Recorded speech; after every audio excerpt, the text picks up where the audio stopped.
الحمد للہ وکفا والصلاة والسلام علی عبادہ الذین اصطفیٰ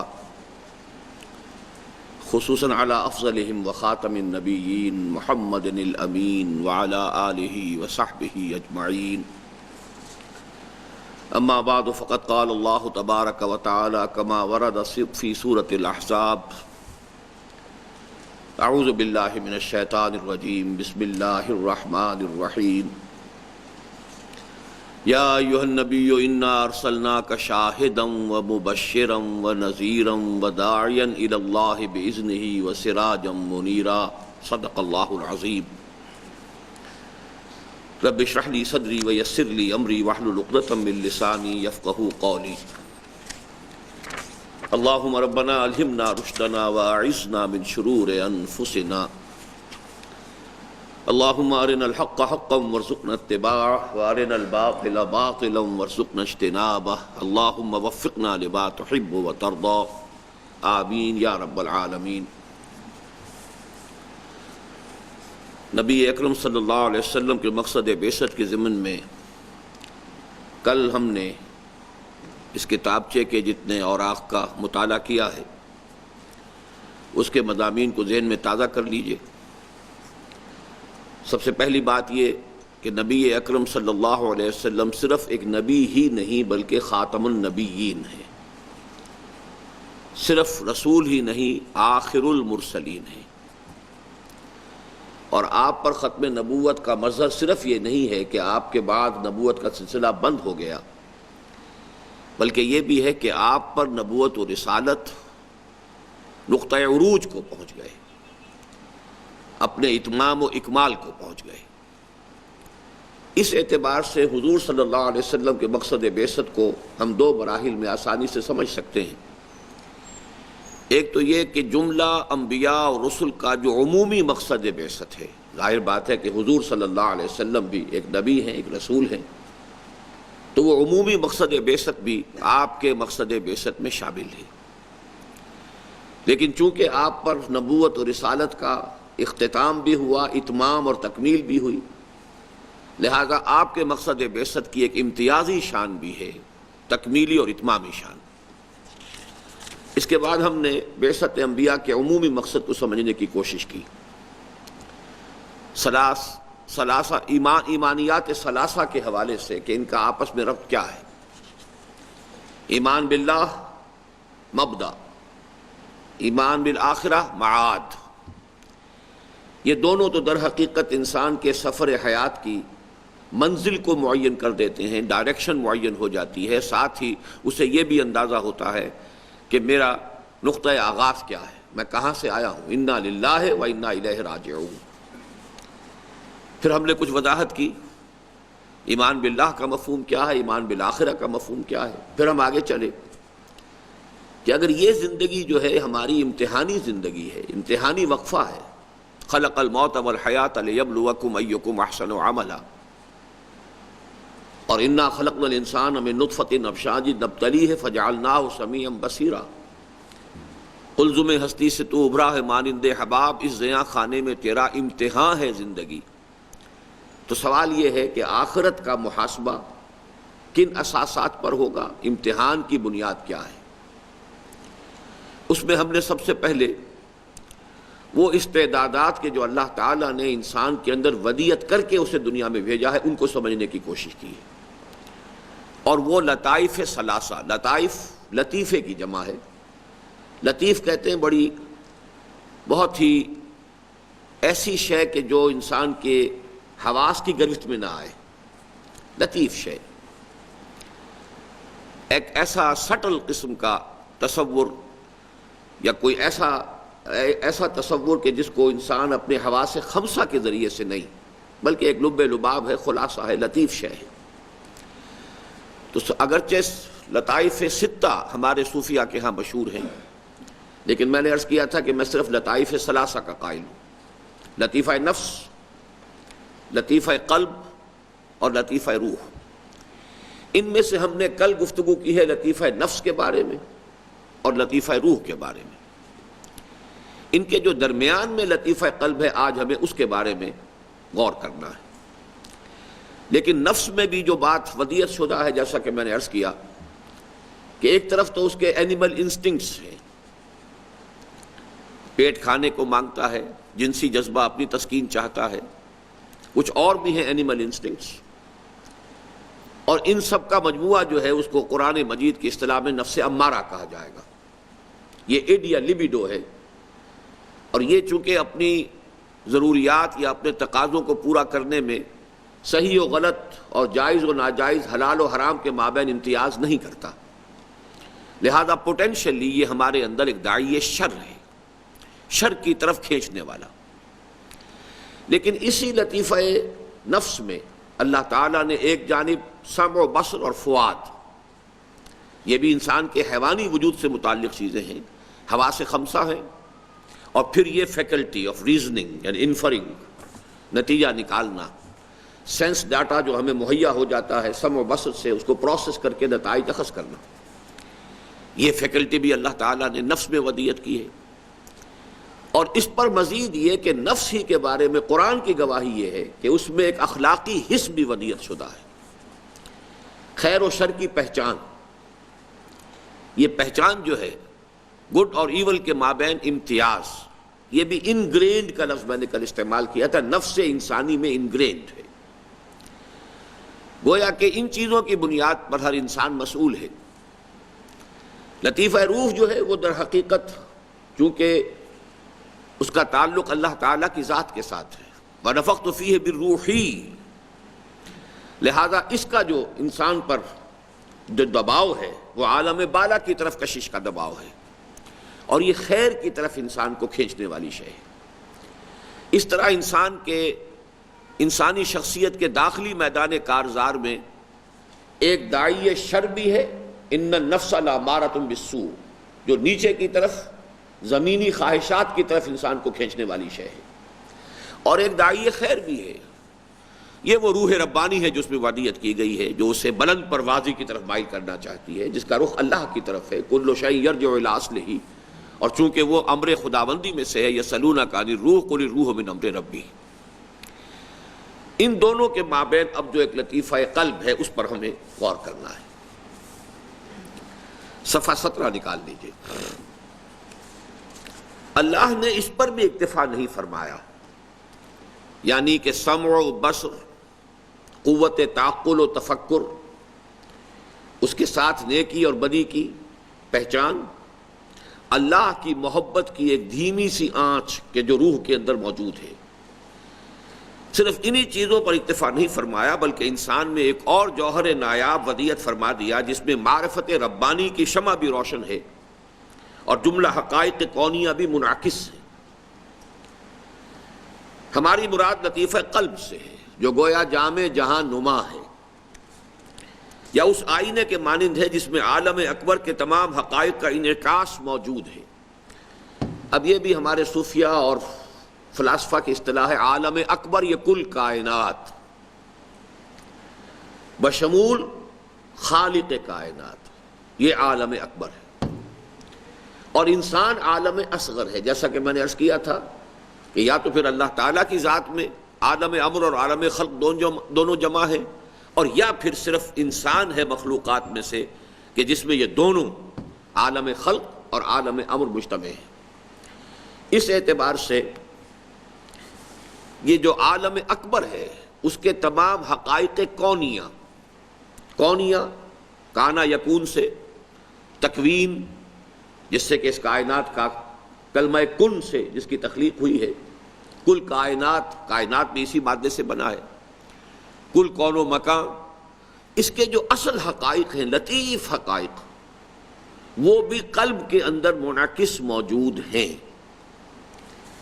گویا اگر لطیفہ نفس قواعد سمع و بصر اور تعقل و تفکر سے مسلح ہے، جو اساس ہے جملہ علوم مادی و نظری کی، تو لطیفہ قلب مسلح ہے ان قواعد تفہم و تفقہ سے جو وجدانی طور پر ادراک کرتے ہیں لطیف تر حقائق کونیہ اور معارف لدنیہ کا۔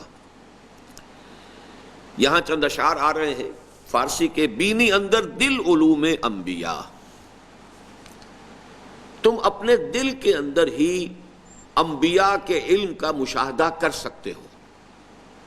تمہارے دل میں انبیاء کا علم موجود ہے، ودیت شدہ ہے، بینی اندر دل. علوم انبیاء بے کتاب و بے معید و اوستا، بغیر کسی کتاب کے، بغیر کسی اعادہ کرنے والے کے. کیونکہ یہ ہمارا پرانا جو نظام تعلیم ہے اس میں ایک طرف درس ہے جو ہو گیا ہے، پھر یہ کہ طلبہ ایک دوسرے سے دہراتے ہیں، اعادہ کرتے ہیں، وہ معید ہیں، اعادہ کرانے والے. بے کتاب و بے معید و اوستا، اوستا استاذ کے لیے. اس کے بغیر قلب انسانی کے اندر تمام علوم نبوت موجود ہیں. اسی طرح ایک اور شعر ہے، صد کتاب و صد ورق در نار کن، روئے دل را جانب دلدار کن. یہ کتابیں جو ہیں ان سب کو، اب اگرچہ ان میں مبالغہ ہوگا، شاعری ہے، لیکن بات سمجھ لیجئے بنیادی طور پر کہ جو آئینہ قلب ہے اگر اس کا رخ اللہ کی طرف کر دیا جائے تو اس میں وہ سب کچھ منعکس ہو جائے گا کہ جس کی انسان کو ضرورت ہے ہدایت کے لیے اور معرفت کے لیے. روئے دل را جانب دلدار کن، اس پر بھی میں ابھی واضح کروں گا اس کو. تیسرا شعر بھی سن لیجئے، در کنز و ہدایہ نتواں یافت خدا را. اب یہ کتابیں ہیں کہ جو فقہ کی کتابیں ہیں کہ کنز اور ہدایہ سے تمہیں اللہ نہیں ملے گا، اللہ کی معرفت نہیں ملے گی. اس سے قوانین مل جائیں گے، پاکی ناپاکی کے، نماز کے کیا ارکان ہیں، وضو کی کیا چیزیں ہیں، یہ چیزیں اپنی جگہ پر ہیں، ان کی اپنی اہمیت ہے. معرفت اللہ کی وہاں سے نہیں ملے گی. در کنز و ہدایہ نتواں یافت خدا را، در آئینہ دل بین کہ کتاب بہ ازیں نیست. اپنے دل کے آئینے میں دیکھو کہ اس سے بہتر کتاب اور کوئی نہیں ہے. یہاں میں تھوڑی سی وضاحت کر دوں انہی حوالوں سے جو میں نے کل کچھ چیزیں عرض کی تھی.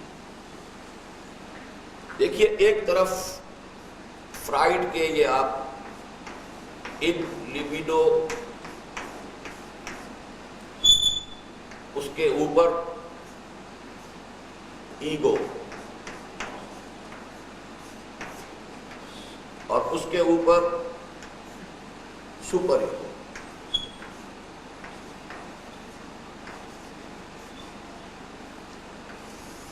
میں نے عرض کیا تھا کہ میں کم سے کم اس بات کا قائل ہوں کہ اس شخص نے ان تین لیولز کا مشاہدہ کیا اور کہنا یہ ہے کہ ان کے درمیان ایک کشاکش ہے. ایگو اڈ اور لیبیڈو کو کنٹرول کرنا چاہتا ہے. اڈ یا لیبیڈو جو ہے وہ بالکل آزاد ہونا چاہتا ہے کہ مجھ پر کوئی پابندی نہیں. پھر اس کا کہنا یہ ہے کہ اس ایگو کے اوپر بھی ایک سپر ایگو اور ہے. اگرچہ جو تعبیر اس نے کی ہے وہ یہ ہے کہ کسی بھی معاشرے کے اندر جو کچھ روایات پڑ جاتی ہیں، کچھ رسوم و رواج ہو جاتے ہیں، کچھ نارمز بن جاتے ہیں، کچھ اصول بن جاتے ہیں، وہ ہانٹ کرتے رہتے ہیں انسان کو. وہ اس کے ایگو کے اوپر اثر انداز ہونے کی کوشش کرتے ہیں. ایگو پھر اڈ اور لیبیڈو کو کنٹرول کرنے کی کوشش کرتی ہے. یہ فزیولوجی میں بھی ہمیں معلوم ہے جب ہم فزیولوجی اور برین پڑھتے ہیں کہ جو ہائر سینٹرز ہیں برین کے وہ ریسٹرین کرتے ہیں لوور سینٹرز کو. ان کے اوپر گویا کہ جیسے کہ گھوڑے کی بات کھینچ کر رکھی جائے. یہی وجہ ہے کہ جب شراب انسان پیتا ہے تو جو ہائیسٹ لیول ہے وہ ناک آؤٹ ہوتا ہے، اور ہائیسٹ لیول جو ہے وہ جب ناک آؤٹ ہوا تو اس کا مطلب یہ کہ لوور لیولز کو ریلیف مل گیا، اس کی لگام ڈھیلی ہو گئی، لہذا اب اس کے اندر ایکٹیویٹی زیادہ ہو گئی. یہی وجہ ہے کہ تھوڑی شراب پینے سے آدمی چاق و چوبند ہو جاتا ہے، اس کی قوتیں بیدار ہو جاتی ہیں. ایک وکیل جو ہے تھوڑی سی شراب پی لے اگر تو وہ اچھا آرگو کرتا ہے، شاعر تھوڑی سی شراب پی لے تو اچھے شعر کہتا ہے، مقرر تھوڑی سی شراب پی لے تو زیادہ دھواں دار اور زیادہ خطیبانہ انداز کی تقریر کرتا ہے. اس لیے کہ شائنس اینڈ فیئر یہ ہمارے دماغ کی ہائیسٹ فنکشنز ہیں. جب یہ فنکشنز شائنس اینڈ فیئر ناک آؤٹ ہو گئے تو اب اس کا نتیجہ کیا نکلے گا کہ جو ہمارے اندر لوور سینٹرز جو ہیں وہ زیادہ ایکٹیویٹ ہو گئے، اور بظاہر یہ ظاہری رزلٹ ہے کہ ایکٹیویٹی پیدا ہو گئی، اگرچہ حقیقت کے اعتبار سے جو ہائر سینٹر وہ ناک آؤٹ ہوا. بہرحال اس سے آگے چلیے، قرآن سے جو معلوم ہوتا ہے اب وہی تین چیزیں یہ ہیں. نفس امارہ، قلب، روح،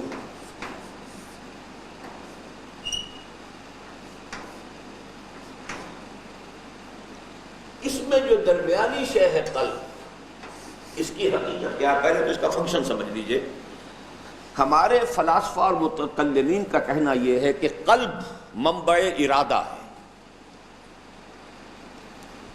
ارادہ جو انسان کا ہے کہ جس سے کہ پھر اس کا پورا جو آرگنزم ہے وہ کنٹرول ہوتا ہے۔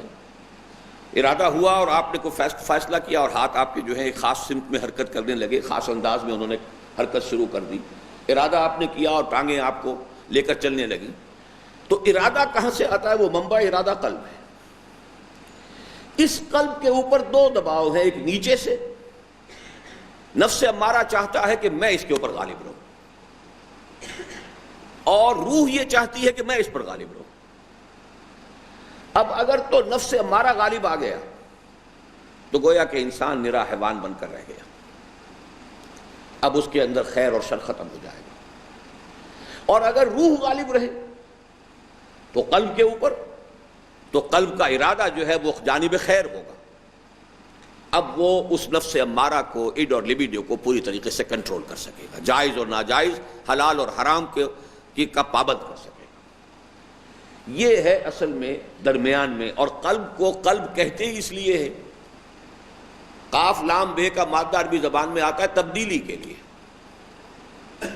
انقلاب کا لفظ اسی سے بنا ہے، باب انفعال، بدل جانا، انقلاب، ذہنی انقلاب اور سماجی انقلاب، علمی انقلاب، سیاسی انقلاب، معاشی انقلاب۔ انقلاب آپ جس کے ساتھ لگا دیں تبدیلی۔ چونکہ اس دل کا معاملہ ویسے بھی ہمیں معلوم ہے کہ اسے کسی کل چین نہیں ہوتا، یہ کسی وقت، ہر وقت اس کی دو کیفیتوں میں سے ایک ہوگی، یا سکڑ رہا ہے، کانٹریکٹ کر رہا ہے، یا ڈائلیٹ کر رہا ہے۔ کنٹریکشن ڈائلیشن، کنٹریکشن ڈائلیشن، مسلسل۔ اور اس بدلتی ہوئی کیفیت کا ایک دوسرا رخ یہ ہے کہ کبھی اس کا رخ نفس امارہ کی طرف ہو گیا تو گویا کہ سارے یہ انسٹنکٹس جو ہیں یہ اس میں منعکس ہو گئے، اور پورا وجود انسانی جو ہے وہ برائی کا اور شر کا اڈا اور مرکز بن گیا۔ کبھی اسی کا رخ روح کی طرف ہو جاتا ہے، جس کے نتیجے میں اس کے اندر ایک ملامت کی سی کیفیت پیدا ہوتی ہے، یہ میں نے کیا کیا، کیوں کیا؟ اسی کا نام ہم کانشنس کہتے ہیں۔ اب کانشنس کسے کہتے ہیں؟ ضمیر کسے کہتے ہیں؟ جس کو کہ قرآن مجید میں جس کی قسم کھائی گئی، لا اقسم بیوم القیامہ ولا اقسم بالنفس اللوامہ۔ نفس لوامہ وہ کیفیت ہے کہ جس میں انسان کبھی خیر کبھی شر، کبھی خیر کبھی شر، اور اس میں جب شر کی طرف جاتا ہے تو اندر سے انسان کو اس کا ضمیر کاٹتا ہے۔ لیکن اگر روح پورے طور پر مسلط ہو جائے، فیصلہ کن طور پر، تو اس کو نفس مطمئنہ کہتے ہیں۔ اب پورے اطمینان کے ساتھ یہ روحانی نور جو ہے پورے انسانی وجود کو منور کر دیتا ہے، یہ نفس مطمئنہ ہے، ٹکا ہوا، جمع ہوا۔ یا ایتھا النفس المطمئنہ ارجعی الی ربک راضیۃ مرضیہ فادخلی فی عبادی وادخلی جنتی۔ جب تمکن ہو جاتا ہے روح کا۔ اب اسی کو ایک اور یہ سمجھیے کہ یہ روح ہے، یہ قلب ہے، اور پھر یہ حیوانی وجود کا دائرہ ہے۔ یہ روح جو ہے نور سے بنی ہے، جیسا کہ کل ہم دیکھ چکے ہیں، اور یہ ظلمات ہیں۔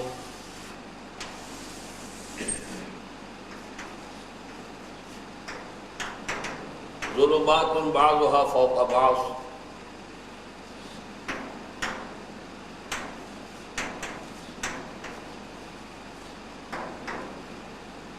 اگر ظلمتوں کا اس پر دباؤ رہتا ہے تو اس کے اوپر سیاہ داغ پڑتے ہیں، جیسے حدیث میں آتا ہے جب انسان کو گناہ کرتا ہے دل کے اوپر سیاہ داغ، گناہ کرتا رہتا ہے تو پورا دل جو ہے اس کے اوپر گویا کہ سیاہ غلاف چڑھ جاتا ہے۔ تو یہ روح کا جو نور ہے اب یہ اس وجود میں سرایت نہیں کر سکتا، ہے موجود اندر لیکن وہ اس وجود کے اندر سرایت نہیں کر سکتا۔ بالکل ایسے ہی ہے جیسے لالٹین یا جو لیمپ جب ہوتے تھے اس کی چمنی کے اوپر اگر دھواں اتنا آ گیا ہے کہ وہ سیاہ ہو گئی ہے تو اندر سے اگرچہ وہ چراغ جل رہا ہے لیکن روشنی باہر نہیں آئے گی۔ اسی کو قرآن مجید میں کہا گیا ہے طبع قلب اور ختم قلب، دل پر مہر ہو گئی۔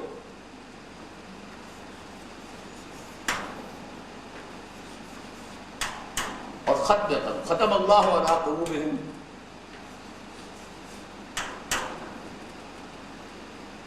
اسی کو کہا گیا ہے کلا بل ران علی قلوبہم ما کانوا یکسبون، سورہ مطففین میں، ان کے دلوں پر زنگ لگ گیا ہے ان کے اعمال کی وجہ سے۔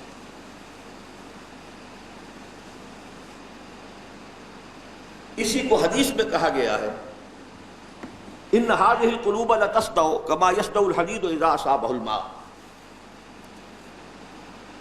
دلوں کے اوپر بھی زنگ آ جایا کرتا ہے جیسے کہ لوہے پر زنگ آ جاتا ہے جبکہ اس پر پانی پڑتا رہے۔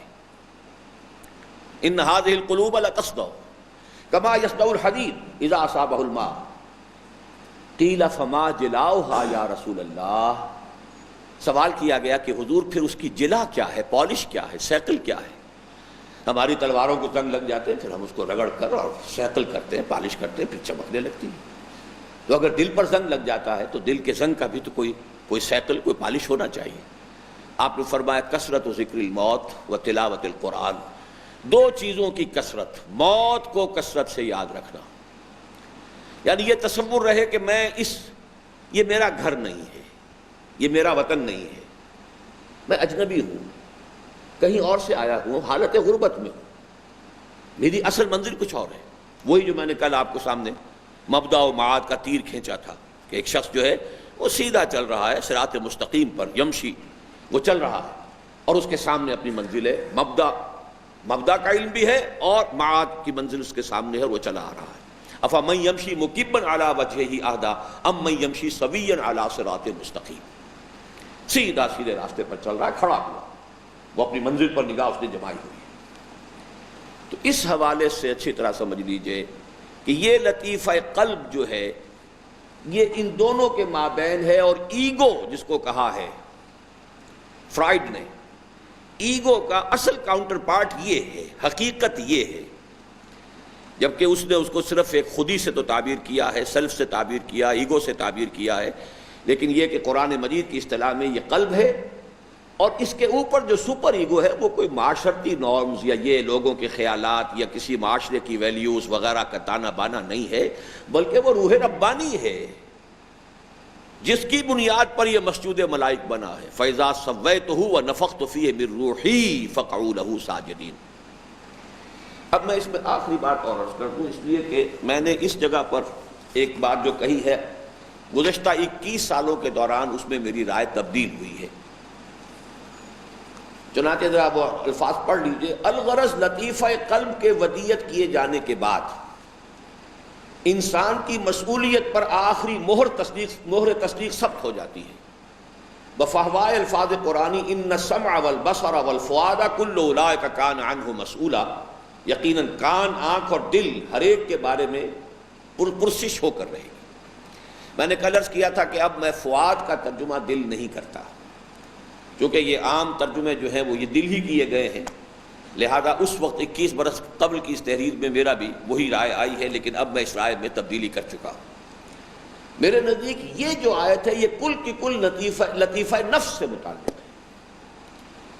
سمع، بصر، فؤاد یہ ہے، یہ عقل ہے جو پروسیس کرتا ہے۔ جیسے گوشت کو آپ بھونتے ہیں، روسٹ کرتے ہیں تو اس میں سے پانی نکل جاتا ہے، خلاصہ نکل آتا ہے، چھوٹا سا بن جاتا ہے، فعید، وہ گوشت کو جو بھنا ہوا ہے۔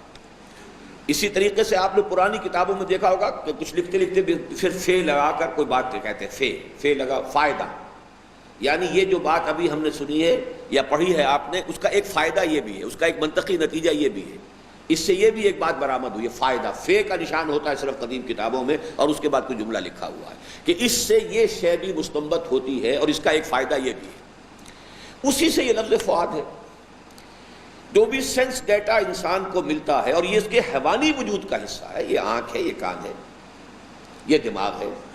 ان السمع والبصر والفؤاد، یہ در حقیقت انسان کے اینیمل بینگ اسی کی فیکلٹیز ہیں، اور پھر جیسا کہ میں کل عرض کر چکا ہوں، مزید فیکلٹی یہ ہے کہ اسی نفس کے اندر فَأَلْهَمَهَا فُجُورَهَا وَتَقْوَاهَا، خیر و شر کی تمیز بھی اللہ نے ودیت کر دی ہے، اسی لیے الہام کا لفظ استعمال کیا، یہاں پر تعلیم کا لفظ استعمال نہیں کیا، الہام، اس لیے کہ جیسا کہ میں نے کل عرض کیا تھا کہ ایک ہے خالص منطق، جو انسان اپنی منطق، اپنے مشاہدات کی بنیاد پر اس کی منطق بنتی ہے، اس سے وہ نتیجے نکالتا ہے، وہ خالص فلسفہ ہوگا، فلسفہ محض، جس کی آخری منزل کل میں عرض کر چکا ہوں یا ایگنوسٹسزم ہے یا اسکیپٹسزم ہے۔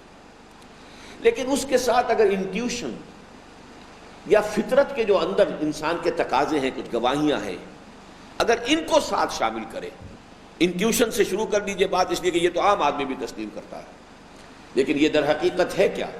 یہ پھر وہ الہام اور وحی اور کشف اور رؤیا جس کا تعلق ہے روح کے ساتھ، یہ تمام چیزیں جو ہے در حقیقت ان چیزوں کا دائرہ علیحدہ ہے، اس کا تعلق روح سے ہے، لیکن یہ ان السمع والبصر والفؤاد کل اولئک کان عنہ مسئولا، یہ آیت جو ہے کل کی کل لطیفہ نفس سے متعلق ہے، اور وہ لوگ حیوان اور چوپائے ہی نہیں، ان سے بھی ارذل اور اسفل قرار پاتے ہیں، جو ان فطری استعدادات کو بیکار رکھ چھوڑیں یا قواعد فطریہ کو شل کر لیں بفاوائے آیت قرآنی، لہم قلوب لا یفقہون بہا ولہم اعین لا یبصرون بہا ولہم آذان لا یسمعون بہا اولئک کالانعام بل ہم اضل، ان کے دل ہیں لیکن اسے سمجھتے نہیں، آنکھیں ہیں لیکن ان سے دیکھتے نہیں، کان ہیں ان سے سنتے نہیں، اور چوپایوں کے مانند ہیں بلکہ ان سے بھی گئے گزرے۔ وہ حدیث جو میں نے ابھی آپ کو سنائی تھی اس میں موجود ہے نیچے صفحہ 18 کے حاشیے پر، کہ اسے محض شاعرانہ خیال آرائی نہیں سمجھنا چاہیے، اس لیے کہ 3 فارسی کے شعر میں نے بیان کیے تھے، تو اس کو کہا جا سکتا ہے کہ شاید یہ تو دل کے بارے میں ایسی باتیں کہہ دی گئی ہیں، تو یہ تو کوئی شاعرانہ خیال آرائی ہے، اسے محض شاعرانہ خیال آرائی نہیں سمجھنا چاہیے، اس لیے کہ خود کلام نبوت میں قلب کے لیے اسی قسم کے الفاظ وارد ہوئے ہیں۔ مثلاً اس مشہور حدیث میں جس کی روح سے حضور صلی اللہ علیہ وسلم سے پوچھا گیا، اس نے فرمایا ان هذه القلوب لتصدع كما يصدع الحديد اذا اصابه الماء، یہ دل بھی زنگ آلود ہو جاتے ہیں بالکل ایسے جیسے لوہے پر پانی پڑنے سے زنگ آ جاتا ہے، جس پر صحابہ کرام نے بالکل صحیح سوال کیا، فما جلاؤها یا رسول اللہ، حضور پھر انہیں سیکل کیسے کیا جائے؟ جواباً ارشاد ہوا کثرت ذکر الموت و تلاوت القرآن، 2 چیزوں کا کثرت کے ساتھ التزام کرو، موت کو یاد رکھو اور قرآن مجید کی کثرت کے ساتھ تلاوت کرو۔ اس مسئلے میں میرا جو اب فائنل جو شکل میری بنی ہے، میں ذرا معذرت کے ساتھ پھر وہی ایک ڈائیگرامیٹک انداز بنانا چاہتا ہوں انسان کا۔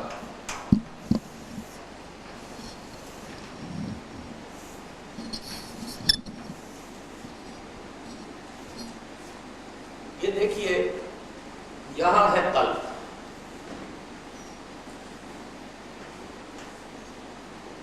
یہاں اس کے نیچے ہے بطن، اور یہ سارے بلکہ شامل کر لیجیے بطن و فرج،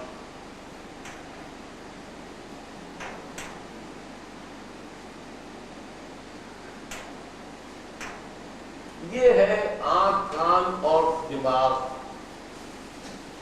ان السمع والبصر والفؤاد۔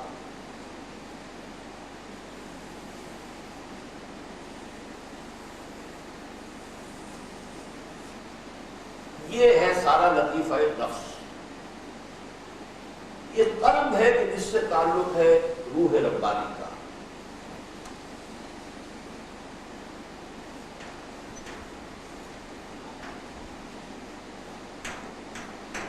اور قلب اصل میں ہے کیا؟ یہ ہے نقطہ جو میں آپ کو بتانا چاہتا ہوں۔ ایک تو یہ کہ یہ پمپ ہے جو ہارٹ کو پمپ، جو ہمارے بلڈ کو سرکولیشن کروا رہا ہے اپنے جسم کے اندر، لیکن لطیفہ قلب کیا ہے؟ لطیفہ قلب در حقیقت روح کی سماعت و بصارت و تعقل ہے۔ جیسے انسان کا حیوانی وجود آنکھ رکھتا ہے جس سے یہ دیکھتا ہے، کان رکھتا ہے جس سے یہ سنتا ہے، اور عقل رکھتا ہے جس سے یہ غور کرتا ہے، انفر کرتا ہے، ڈیڈیوس کرتا ہے، سینس ڈیٹا کو پروسیس کرتا ہے، نتیجہ نکالتا ہے۔ اسی طرح روحانی وجود کی بھی ایک آنکھ ہے، روحانی وجود کے بھی کان ہے، روحانی وجود کے بھی عقل ہے، اور ان سب کا نام قرآن مجید کی اصطلاح میں قلب ہے۔ لہم قلوب لا یفقہون بہا، قلب کے ساتھ تفقہ، فہم۔ ایک اور جگہ پر بھی ہے، کیا ان کے قلوب نہیں ہے کہ فتعقلون بہا، سورہ حج کے اندر الفاظ آئے ہیں کہ جس سے یہ تعقل کرتے، گویا کہ عقلیں دو ہیں، ایک عقل وہ ہے جو ہمارے اس کھوپڑی کے اندر ہے، اس کا تعلق حیوانی وجود کے ساتھ ہے، ایک عقل ہماری روح کی ہے جس کا تعلق قلب کے ساتھ ہے۔ اسی قلب کے بارے میں فرمایا گیا یہ اندھا ہو جاتا ہے، فَإِنَّهَا لَا تَعْمَى الْأَبْصَارُ وَلَكِنْ تَعْمَى الْقُلُوبُ الَّتِي فِي الصُّدُورِ۔ آنکھ اندھی نہیں ہوتی، ابو جہل کی آنکھ اندھی نہیں تھی، لا تعمل ابصار، فإنها لا تعمل ابصار ولكن تعمل قلوب التي في الصدور۔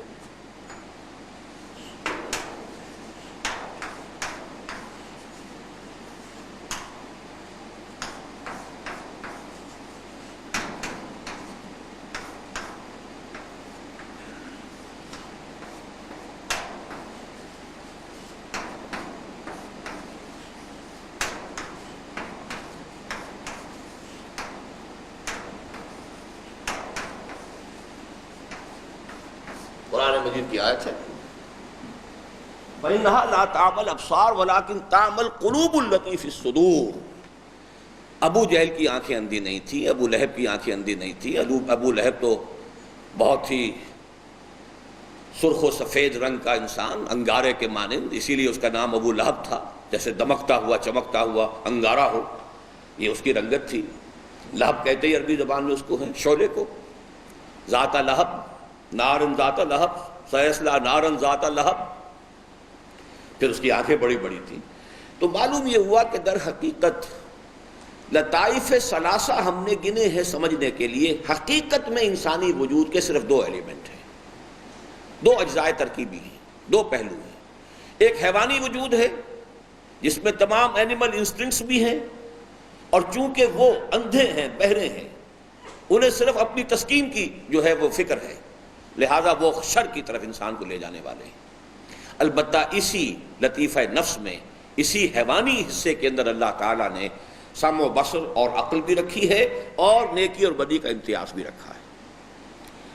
دوسری طرف روح ہے جو اس میں پھونکی گئی ہے، اور یہ قلب جو در حقیقت اسی روح کا مسکن ہے۔ یہ جو قلب ہے در حقیقت جیسے کہ نرو اینڈنگ ہوتی ہے کہیں جا کر، اور جہاں کوئی بٹ بن جاتا ہے جس سے کہ پھر کوئی چیز جو ہے آدمی کیچ کرتا ہے، تو یہ وہ شے ہے کہ جو دیکھتی ہے، دیدن دیگر آموز، سنیدن دیگر آموز، دل دیکھتا بھی ہے، دل سنتا بھی ہے، دل تعقل اور تفقہ سے بھی بہرور ہے، غور و فکر بھی کرتا ہے۔ اور چونکہ در حقیقت یہ عبارت ہے روح سے، تو اس کے اندر معرفت خداوندی موجود ہے۔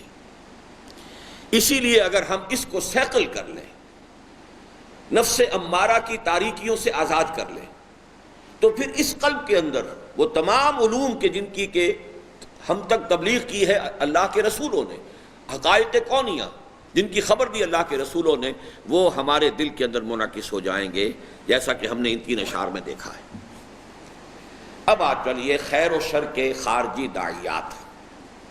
پہلے ہم دیکھ چکے ہیں داخلی، یعنی یہ کہ یہ انسان کا مارکہ خیر و شر جو ہے۔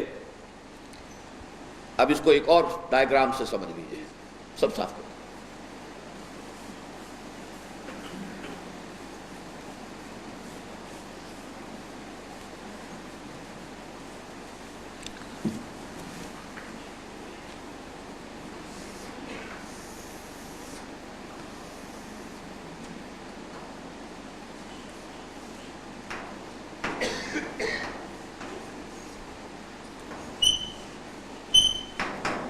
ایک تو یوں سمجھیے، یہ مارکا جاری ہے انسان کے اندر۔ ایک طرف ہمارا نفس امارہ ہے جو داعی الی الشر ہے، ان النفس لامارۃ بالسوء، یہ ہمارے اپنے اندر ہے۔ دوسری طرف روح ربانی ہے جو داعی الی الخیر ہے۔ یہ داخلی داعیات ہیں جو ہم نے نوٹ کیے۔ اب خارجی طور پر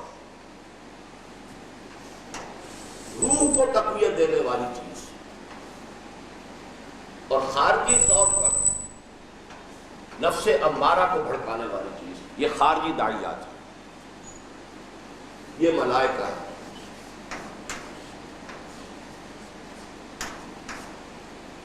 یہ ابلیس اور اس کے ایجنٹ من الجنت والناس، جو جنات میں سے بھی ہوتے ہیں اور انسانوں میں سے بھی، یہ ہے کشمکش جس سے کہ ہم دوچار ہیں ہماری روح کے لیے۔ اور یہ جو دو حضرات منتخب نصاب جنہیں یاد ہے، پہلے حصے کا جو آخری سبق ہے، ان الذین قالوا ربنا اللہ ثم استقاموا تتنزل علیہم الملائکۃ الا تخافوا ولا تحزنوا وابشروا بالجنۃ التي کنتم توعدون، یہ ملائکہ جو ہے تقویت پہنچاتے ہیں، ہمارے اندر جو خیر ہے اسے تقویت پہنچاتے ہیں۔ اگر ہم کوئی خیر کرتے ہیں تو ہمیں اس کی بشارت دیتے ہیں، جس سے کہ ہمیں انبساط حاصل ہوتا ہے، انشراح و خوشی ہوتی، روحانی خوشی ہوتی ہے کہ میں خود بھی بھوکا تھا، لیکن میں نے اس حال میں بھی آدھی روٹی، جو میرے پاس ایک روٹی تھی، آدھی میں نے دے دی ہے ایک بھوکے کو۔ اب یہ کرنے کے بعد جو انسان کو اندر ایک خوشی محسوس ہوگی، انبساط اور انشراح ہوگا، یہ انبساط اور انشراح جو ہے در حقیقت اس کی گویا کہ بشارتیں ہیں کہ جو ملائکہ کی طرف سے آتی ہیں۔ دوسری طرف ابلیس ہے، جس کو کہ قیامت تک کی چھوٹ ہے، پھر اس کی ذریت معنوی بھی ہے اور ذریت صلبی بھی ہے، اس کے ایجنٹ انسانوں میں بھی ہیں اور اس کے ایجنٹ جنات میں بھی ہیں، وہ شر کی طرف بلا رہے ہیں۔ تو یہ گویا کہ ایک چومکھی جنگ ہو گئی، داعیات خیر اندر بھی اور باہر بھی، داعیات شر اندر بھی اور باہر بھی۔ البتہ اس میں ایک اہم نقطہ یہ ہے کہ خارجی داعیات کو کوئی اختیار حاصل نہیں ہے، ابلیس بھی آپ کو کسی برائی پر مجبور نہیں کر سکتا، نہ ملائکہ آپ کو کسی بات پر جبرن جو ہے کسی نیکی کی طرف بلا سکتے ہیں، کیونکہ پھر امتحان ختم ہو جائے گا۔ اصل جو ڈور ہے وہ قلب کے ہاتھ میں ہے، اپنے ارادے کی ترازو اس کے ہاتھ میں ہے۔ اس نے نفس کی طرف جھکاؤ کر لیا تو اب شیاطین بھی جو ہیں اس کے اوپر جو ہے پوری طریقے سے اپنی قوت کو مرکوز کر دیں گے اور اس کے نفس کو خوب مشتعل کرتے رہیں گے، اس کی شہوت کو، اس کی بھوک کو، اس کے لالچ کو، اس کی حب دولت کو، حب مال کو، حب جاہ کو، حب دنیا کو خوب بھڑکاتا رہے گا، جیسے کہ کسی بھٹی کو جو ہے وہ دھونکنی دی جاتی ہے۔ لیکن اصل جو ہے فیصلہ وہ انسان کا اپنا ہے، اس نے ادھر رخ کیا ہے، اور اگر اس کا رخ ادھر ہو گیا ہے تو اندر بھی اس کا وجود جو ہے اس روح کی نورانیت سے منور ہو جائے گا، اور ثانیاً اسے بشارتیں ملیں گی۔ فاستبشروا، اور یہ ملائکہ کی طرف سے ہے۔ اس سے گویا کہ یہ جو چومکھی جنگ ہے یا چورس کا معاملہ جس کو ہم کبھی کہتے تھے، چورس کی سڑک جو ہے اس کے سوالات ہوا کرتے تھے، اس کو سمجھ لیجئے۔ اس کے بعد اب پھر نبوت کا مقام کہاں ہے وہ اب بعد میں آئے گا۔ خیر و شر کے خارجی داعیات، خیر و شر کے مابین جو داخلی معرکہ انسان کی شخصیت کے باطنی میدان کارزار میں جاری ہے، اس کو تقویت پہنچانے والے، یہ لفظ نوٹ کیے، تقویت۔ کچھ داعیات خیر و شر خارج میں بھی موجود ہیں، بقول علامہ اقبال، دنیا کو ہے پھر مار کے روح و بدن پیش، تہذیب نے پھر اپنے درندوں کو ابھارا، اللہ کو پامر دیے مومن پہ بھروسہ، ابلیس کو یورپ کی مشینوں کا سہارا۔ یا ستیزہ کار رہا ہے ازل سے تا امروز، چراغ مصطفی سے شرار بولا بھی۔ یہ خیر و شر کی کشمکش تاریخ میں بھی چلی آ رہی ہے، اور یہ خیر و شر کی کشمکش میرے اور آپ کے ہر ایک کی باطنی شخصیت کے اندر بھی موجود ہے۔ لیکن یہ بات اچھی طرح سمجھ لینے کی ہے کہ اصل اور فیصلہ کن اہمیت داخلی کشاکش ہی کی ہے۔ خارجی داعیات محض تقویت کے موجب ہو سکتے ہیں، خواہ وہ خیر کی جانب تشویق و ترغیب پر مشتمل ہو، خواہ شر کی طرف تحریص و تحریض پر۔ تحریض کے معنی بھی ابھارنا، تحریص حرص دلانا، کسی چیز کے لیے پرسویٹ کرنا، اور تحریض حرض المومنین علی القتال، سورہ نساء میں آیا ہے۔ اے نبی، آپ اہل ایمان کو جنگ پر آمادہ کیجئے، ابھاریے، ان کے اندر جذبات پیدا کیجئے۔ خواہ شر کی طرف تحریص و تحریض پر، چنانچہ نہ کسی داعی شر حتیٰ کہ ابلیس لعین و شیطان رجیم تک کو یہ قوت و اختیار ہے کہ وہ کسی انسان کو بالجبر برائی پر مائل کر سکے۔ مفاوائے آیت قرآنی ان عبادی لیس لک علیہم سلطان الا من اتبعک من الغاوین، یقیناً میرے بندوں پر تجھے کوئی اختیار حاصل نہیں ہوگا سوائے ان کے جو خود تیری پیروی کریں، خود غاوی بن چکے ہو۔ غوا وہ ہے کہ جو خود گمراہ ہو گیا ہے۔ اغوا کہتے ہیں گمراہ کرنے کو، وہ باب افعال ہوگا اغوا، لیکن غوا یہ جو ثلاثی مجرد میں ہے گمراہ ہو جانا، وہ خود غاوی ہے، غاوون ہے، غاوی ہے، اور اس بنا پر وہ خود پیرو بن گیا ہے ابلیس کا، تو فیصلہ اس کا ہے۔ اسی لیے سورہ ابراہیم میں آپ نے دیکھا ہوگا کہ قیامت کے دن ابلیس جو ہے یہ کہہ کر علیحدہ ہو جائے گا کہ تم مجھ سے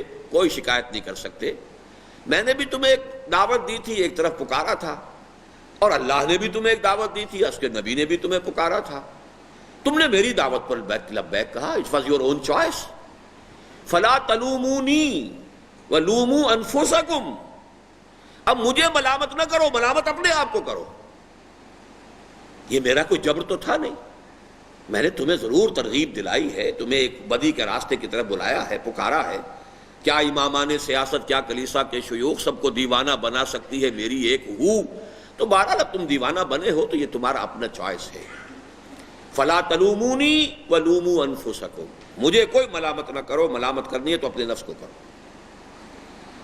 دوسری یہی مضمون پھر آیا ہے انہ لیس لہ سلطان علی الذین آمنوا وعلی ربہم یتوکلون، یقیناً اس ابلیس کو، لعین کو کوئی اختیار حاصل نہیں ہے ان لوگوں پر جو ایمان لے آئے اور اپنے رب پر پوری طرح توکل کر رہے ہیں۔ توکل کے معنی حوالے کر دینا، وکیل وہ ہے کہ جو آپ اپنا معاملہ اس کے حوالے کر دیتے ہیں، تو توکل حوالے کر دینا اپنے آپ کو اللہ پر، سارا بھروسہ اسی پر، تفویض الامر الی اللہ، اپنے معاملات، وافوض امری الی اللہ ان اللہ بصیر بالعباد، جو شخص یہ کر گزرے گا شیطان کو اس پر کوئی اختیار حاصل نہیں ہے، انہ لیس لہ سلطان علی الذین آمنوا وعلی ربہم یتوکلون۔ تو ایک طرف تو سب سے بڑا ابلیس اور اس کے ایجنٹ انسانوں میں سے بھی اور جنات میں سے بھی، ایک طرف تو یہ ہو گئے کہ جو شر کی طرف سب سے بڑے بلانے والے ہیں لیکن انہیں اختیار کوئی نہیں، دوسری طرف خیر کے سب سے بڑے داعی محمد الرسول اللہ صلی اللہ علیہ وسلم، ان کے بارے میں بھی سن لیجئے، اور نہ ہی کسی داعی خیر، حتیٰ کہ سید الاولین والآخرین، خاتم النبیین اور آخر المرسلین صلی اللہ علیہ وسلم کو یہ اختیار حاصل تھا کہ جسے چاہتے ہدایت سے نواز دیتے۔ از روئے آیت قرآنی انک لا تہدی من احببت ولکن اللہ یہدی من یشاء، اے نبی آپ راہ پر نہیں لا سکتے، ہدایت نہیں دے سکتے جسے آپ چاہیں، بلکہ یہ تو اللہ کا فیصلہ ہے، وہ جس کو چاہتا ہدایت دیتا ہے، اور اللہ کس کو ہدایت دیتا ہے؟ جو ہدایت کا طالب ہو، فیصلہ اس نے کیا، اگر وہ ہدایت کا طالب ہے اللہ تعالیٰ اس کے لیے ہدایت کے راستے کھولتا چلا جائے گا، فَسَنُيَسِّرُهُ لِلْيُسْرَىٰ، آسانی کرتا چلا جائے گا، اور اس کے لیے دروازے پر دروازے کھلتے چلے جائیں گے، مشکل پر مشکل آسان ہوتی چلی جائے گی، وہ بلندیوں پر چڑھتا چلا جائے گا، اسے تکان نہیں ہوگی، اس لیے کہ اللہ کی تائید اور توفیق اس کو حاصل ہو جائے گی، لیکن ابتدائی ارادہ اس کا ہوگا، فیصلہ وہ کرے گا، اما شاکرا و اما کفورا، میں کفر کی اور ناشکری کی روش اختیار کروں یا شکر کی اور اللہ کے احسان مندی کی روش اختیار کروں، یہ فیصلہ اپنا ہے، اما شاکرا و اما کفورا۔ البتہ یہ ہے کہ پھر اگر آپ نے وہ دوسرا راستہ کفور کا اختیار کر لیا ہے تو شیطان کے آپ مستقل کلائنٹ بن گئے، اور شیطان جو ہے وہ پھر اب آپ کے اوپر حاوی ہو گیا۔ یہی بات آئی ہے سورہ اعراف میں بلعام بن باورہ کے لیے کہ ہم نے تو اسے آیات دی تھی، آتیناہ آیاتنا فانسلخ منہا، وہ خود ان سے نکل بھاگا، فاتبعہ الشیطان، اب شیطان اس کے پیچھے لگ گیا۔ یہاں بھی دیکھیے کہ پہلا فعل اس شخص کا اپنا ہے، فانسلخ منہا، ان آیات سے خود نکل بھاگا، فاتبعہ الشیطان، اب شیطان اس کے پیچھے لگ گیا، تو وہ ظاہر بات ہے کہ پھر تو اب آخر کو برے کو، جس کو آپ کہتے ہیں برے کو گھر تک پہنچانا، وہ آخری گھر تک پہنچا کر دم لیتا ہے۔ تو یہ داعیان خیر و شر اندر اور باہر، اصل فیصلہ انسان کے اپنے ہاتھ میں، ترازو کی مٹھ اس کے ہاتھ میں ہے، لیکن یہ کہ خارج سے اس کے داخلی شر کو تقویت دینے والی قوتیں موجود ہیں، انسانوں میں سے بھی جنات میں سے بھی، اور خارج میں خیر کو، یہ بھی داعیان خیر جو بھی انسانوں میں سے بھی، من الانس، جیسے یہ جو شیطان ہے من الجنۃ والناس.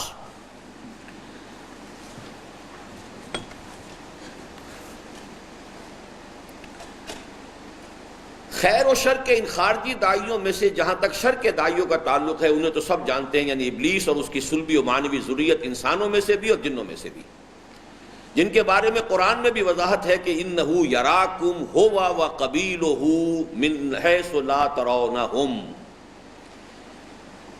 یقیناً اے لوگو، اے انسانوں، وہ ابلیس لعین اور اس کے ہم جنس یا اس کے ایجنٹ قبیل، وہ تم کو تاکتے ہیں. اب یہ تاکنا جو یرا دیکھنا، یہاں تاکنا کا لفظ میں نے استعمال کیا ہے. تاکنا دیکھنے کے معنی میں بھی آتا ہے، تانک جھانک کرنا، اور تاکنا کسی کو نشانہ بنانے کے معنی میں بھی آتا ہے. وہ تمہیں تاکتے ہیں، تم پر نشانہ لگاتے ہیں، تمہیں اپنا ہدف بناتے ہیں. من حیث لا ترونہم، وہاں سے جہاں سے تم انہیں دیکھتے نہیں. اس لیے کہ جنات چونکہ انویزیبل ہیں، ہم نہیں دیکھ سکتے. یہ جنات جو ہیں ہمیں طرح طرح کے سبز باغ دکھاتے ہیں، طرح طرح سے ہمیں ہمارے نفس کے اندر پھونکے مارتے ہیں، دبی ہوئی چنگاریاں جو بھی ہیں نفس امارہ کی انہیں اور بھڑکاتے ہیں. تو یہ سارا کام جو ہے انہ یراکم ہوا سے مراد ابلیس لعین وقبیلہ، اور اس کے ہم جنس یا اس کے قبیلے کے، اس کے قوم کے لوگ، اور یہاں مراد صرف جنات ہیں، انسان نہیں. اس لیے کہ یہاں پہ ہے من حیث لا ترونہم، جہاں سے کہ تم انہیں دیکھتے نہیں ہو. یہ دوسری بات ہے کہ انسانوں کے اندر اس کے ایجنٹ اتنے بڑے ہو گئے ہیں کہ اسے شاید اپنے وہ جنات والے ایجنٹ کو چھٹی بھی دینے کا موقع مل گیا ہو. یہ اپنی جگہ پر دوسری بات ہے. اور حدیث نبوی میں بھی تصریح ہے کہ ان الشیطان یجری من الانسان مجری الدم، اور یہ صحیح بخاری کے الفاظ ہیں. شیطان انسان کے وجود میں اسی طرح سرایت کر جاتا ہے جیسے کہ خون. اور وہ کیسے سمجھ میں آ جائے گا اب آپ کے، چونکہ نفس جو ہے پورا وجود تو نفس سے متعارف ہے، اور نفس کے اندر پھونک مار رہا ہے یہ، تو گویا کہ تمام انسان کے جو اینیمل انسٹنکٹس ہیں ان سب کو ابھار رہا ہے، ان سب کو اشتعال دلا رہا ہے. تو ظاہر بات ہے کہ وجود انسانی جو ہے پورا کا پورا یہ اس نفس کے تابع ہے، نفس اس کا جو ہے اس کے اوپر حاکم ہے. تو نفس کو جب اس نے یوسوس فی صدور الناس من الجنۃ والناس، نفس کے اندر اگر اس نے جو ہے اس طریقے سے اشتعال پیدا کیا ہے تو گویا کہ وہ پورے وجود میں خون کے ساتھ سرایت کر رہا ہے. لیکن یعنی شیطان انسان کے وجود میں خون کے مانند سرایت کر جاتا ہے. لیکن داعیان خیر کے بارے میں یہ حقیقت بہت سے لوگوں کی نگاہوں سے اوجھل ہے کہ ملائکہ حیات دنیاوی کے دوران اصحاب خیر اور اہل حق کے لیے تقویت و تثبیت کا ذریعہ بنتے ہیں. خاص طور پر جدید ریشنلسٹ اسلام جو ہے، عقلیت پرست اسلام، وہ اس چیز کی بالکل نفی کرتا ہے. اور اس آیت میں بھی ان کا کہنا یہ ہے کہ تتنزل علیہم الملائکہ کے جو الفاظ آئے ہیں یہ موت کے قریب، جب کسی بندہ مومن کے انتقال کا وقت آتا ہے تو فرشتے استقبال کے لیے آتے ہیں اور اس وقت ویلکم کرتے ہیں اور انہیں خوشخبری دیتے ہیں. نحن اولیاءکم فی الحیات الدنیا وفی الآخرہ ولکم فیہا ما تشتہی انفسکم ولکم فیہا ما تدعون ان الذین قالوا ربنا اللہ ثم استقاموا تتنزل علیہم الملائکۃ الا تخافوا ولا تحزنوا وابشروا بالجنۃ التي كنتم توعدون نحن اولیاؤکم فی الحیات الدنیا وفی الآخرہ ولکم فیہا ما تشتہی انفسکم ولکم فیہا ما تدعون. تو اس کو سمجھ لیجئے کہ در حقیقت یہ معاملہ صرف موت کے قریب کا نہیں ہے. موت کے قریب تو یہ تو بالکل متفق علیہ ہے، اور بعض بزرگوں کا تو اس طرح کا عالم نزع کے اندر یہ معاملہ جو ہے یہ واقعات کی شکل میں رپورٹ ہوا ہے کہ موت کے قریب کہتے ہیں ہٹ جاؤ، انہیں آنے دو. کوئی ہے کہ جو مرئی جو ہے کوئی مخلوق ہے غیر مرئی جس کو کہ دیکھ نہیں سکتے انسان، وہ آ رہے ہوتے ہیں. تو یہ تو متفق علیہ، اس میں تو کسی شک و شبہ گنجائش نہیں. لیکن قرآن مجید سے معلوم ہوتا ہے دوسرے مقامات سے کہ اہل ایمان کے لیے یہ تشویق، ترغیب، تثبیت، اطمینان، انبساط، خیر کے لیے قلب کے اندر جو ہے وہ ایک انشراح کی کیفیت پیدا کرنے میں ملائکہ کا عمل دخل ہے. اسی طرح ملائکہ انسان کی روح ملکوتی میں نشاط و اہتزاز کہتے ہیں کسی شے کا حرکت میں آ جانا کا ذریعہ بنتے ہیں. اور معرکہ حق و باطل کے دوران اہل حق کے قلبی سکون و اطمینان اور عملی ثبات و استقلال کا سبب بنتے ہیں بفوائے آیات قرآنی۔ هو الذی یصلی علیکم وملائکتہ لیخرجکم من الظلمات الی النور۔ اب یہ ظاہر بات ہے کہ یہ موت کے وقت کی بات نہیں ہے۔ یہاں پر بھی ایک نکتہ میں بیان کر دوں کہ بعض آیات ایسی ہیں کہ جو ایک خصوصیت کے ساتھ حضور کے لیے یا کسی اور دوسرے نبی کے لیے بھی آئی ہیں، اور ہمارے ذہنوں میں وہ اسی خصوصیت کے ساتھ قائم ہو گئی ہیں، حالانکہ عمومیت کے ساتھ بھی وہی چیز انسانوں کے لیے، اہل ایمان کے لیے۔ ان اللہ وملائکتہ یصلون علی النبی یا ایھا الذین آمنوا صلوا علیہ وسلموا تسلیما۔ یقیناً اللہ اور اس کے فرشتے جو ہیں درود بھیجتے ہیں، رحمتیں بھیجتے ہیں اپنے نبی پر صلی اللہ علیہ وسلم۔ ہم نے یہ سمجھ لیا کہ یہ صرف حضور کا معاملہ ہے۔ یہ آج پڑھیے هو الذی یصلی علیکم، اللہ تم پر بھی رحمت نازل فرماتا ہے۔ یہاں کم ہے، یہاں حضور کے لیے نہیں ہے، مسلمانوں پر ہے، اہل ایمان پر اجتماعی طور پر۔ هو الذی یصلی علیکم وملائکتہ، اور اس کے فرشتے بھی رحمت نازل کرتے ہیں، لیخرجکم من الظلمات الی النور، تاکہ وہ تمہیں گمراہی اور کفر اور شرک اور الحاد اور مادہ پرستی اور دنیا پرستی اور شہوت پرستی ان کے اندھیاروں سے نکال کر روشنی میں لے آئے۔ اسی طرح سورہ انفال میں فرمایا اذ یوحی ربک الی الملائکۃ انی معکم فثبتوا الذین آمنوا۔ اہل ایمان کی مدد کے لیے فرشتے جب بھیجے ہیں اللہ تعالیٰ نے، تو اللہ فرما رہا ہے کہ جب ہم انہیں بھیج رہے تھے تو ہم نے کیا کہا تھا ان سے، اذ یوحی ربک الی الملائکہ، یاد کرو جب کہ آپ کا رب جو ہے وہ وحی کر رہا تھا، وحی کے ذریعے سے حکم دے رہا تھا فرشتوں کو، انی معکم، میں تمہارے ساتھ ہوں، فثبتوا الذین آمنوا، جاؤ اہل ایمان کے پاؤں قدموں کو ثبات دو، جما دو انہیں۔ یہ جو دل کا ایک کی تثبیت ہے، دل کا ثبات ہے، دل کا ٹھکا ہونا ہے، دل کا خوف سے جو ہے آزاد ہو جانا ہے، یہ ملائکہ کی اسی در حقیقت ان ثبتوا الذین آمنوا، یہ در حقیقت ذریعہ ہے اسی کا، نتیجہ ہے اسی کا۔ اسی کے بعد وہ سورہ حامیم سجدہ کی آیات بھی ہیں، ان الذین قالوا ربنا اللہ ثم استقاموا تتنزل علیہم الملائکۃ الا تخافوا ولا تحزنوا وابشروا بالجنۃ التي کنتم توعدون نحن اولیاؤکم فی الحیاۃ الدنیا وفی الآخرہ۔ اچھا اب یہ سمجھیے کہ یہ تو ہو گیا بیلنس، داخل میں داعی شر نفس امارہ، داعی خیر روح ربانی، روح ملکوتی، خارج میں داعی شر ابلیس اور اس کی ذریت سلبی و معنوی جنات میں سے بھی اور اس کے ایجنٹ انسانوں میں سے بھی، داعیان خیر میں سے غیر مرئی ملائکہ جیسے کہ غیر مرئی ابلیس اور جنات ہیں، غیر مرئی مخلوق ملائکہ جو خیر کی طرف بلانے والے اور پیٹھ ٹھونکنے والے ہیں، شاباش دینے والے ہیں اہل ایمان کو کہ جب ان سے کوئی خیر بنائے۔ لیکن اس کے ساتھ ہی انسانوں میں سے بھی وہ لوگ ہیں کہ جو خیر کی دعوت دیتے ہیں، خیر کی ترغیب۔ اس بیلنس پر اب جو اتمام حجت ہوا ہے وہ ہے در حقیقت نبوت کے ذریعے۔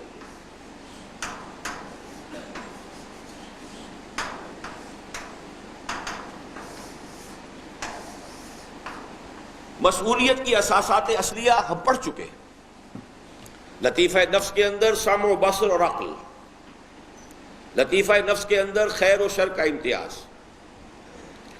لطیفہ قلب میں معرفت خداوندی، لطیفہ روح میں نیکی کی طرف اور اللہ کی محبت کی ایک آنچ، یہ ساری چیزیں تو موجود ہیں، یہ دے کر بھیجا ہے، ہر انسان اس کی بنیاد پر مکلف ہے، مسئول ہے۔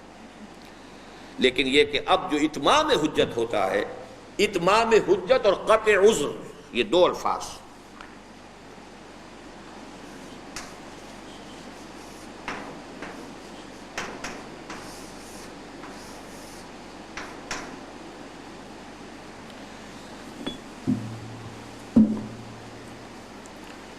اب ہم موضوع زیر بحث کی بحث اول کے آخری نقطے تک پہنچ گئے ہیں۔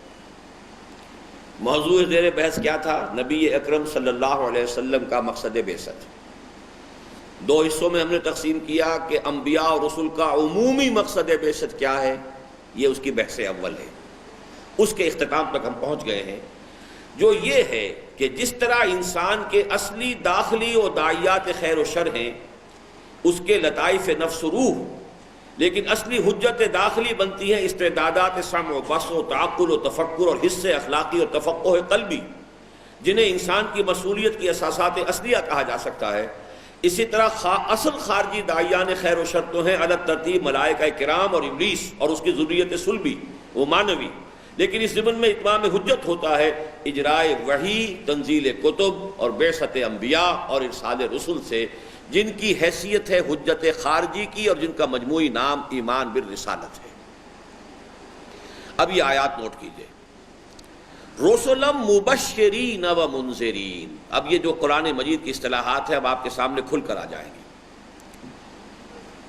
رسولوں کو ہم نے بھیجا مبشر اور نذیر بنا کر، بشارت دینے والا، خبردار کرنے والا۔ جیسے کہ میں نے عرض کیا تھا داعیان خارجی جو ہیں وہ صرف ترغیب و تشویق دلا سکتے ہیں اچھے کام کی، برے کام سے روکنے کے لیے ترہیب کر سکتے ہیں، ان کے پاس اختیار نہیں ہے۔ لہذا مبشر بھی ہیں، اگر آپ صحیح راستے پر چل رہے ہیں بشارت دیں گے، فراح و ریحان و جنت نعیم فاستبشروا بالجنت التی کنتم توعدون۔ مبشر ہیں، نذیر بھی ہیں، خبردار بھی ہیں، خبردار کرنے والے۔ غلط رخ پر جاؤ گے تو جہنم منتظر ہے۔